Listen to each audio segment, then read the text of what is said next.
Terminé le faste ostentatoire des années 2000, la nouvelle tendance, c'est de défiler à la maison.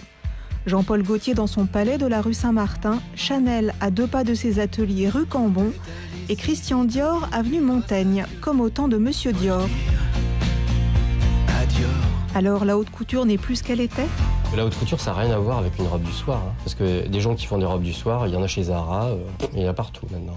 C'est pas le propos. Je crois que c'est vraiment...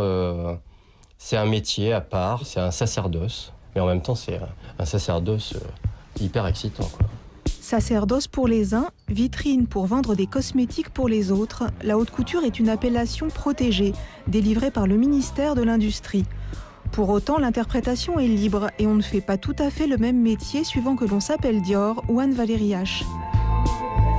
J'ai fait de la couture pour de la couture pendant 2-3 saisons. On a appris les techniques d'entoilage, les techniques où on pose tout sur organza, où on laisse le vêtement se détendre et essayer 3 fois, 4 fois. Et pour moi, c'était pas du tout une perte de temps parce qu'on a appris. Mais j'avais envie d'un discours plus jeune, plus moderne. Adepte du détournement, Anne-Valérie H a imaginé une collection entière à partir des vêtements que lui ont confiés des amis ou d'autres couturiers.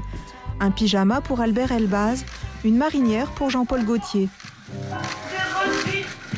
On va dire que c'est une démarche de couture avec une espèce de nouveauté ou de sens qu'on a voulu amener aux vêtements. Autre démarche, celle d'Alexis Mabille.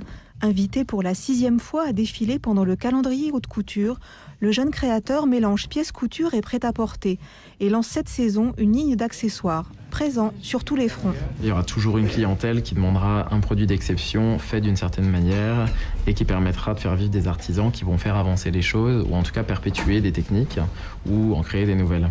C'est ça qui est important, c'est de garder finalement un savoir-faire et un creuset comme ça de recherche artisanale qui nous permet finalement comme des architectes de construire les volumes ou des effets dont on a envie.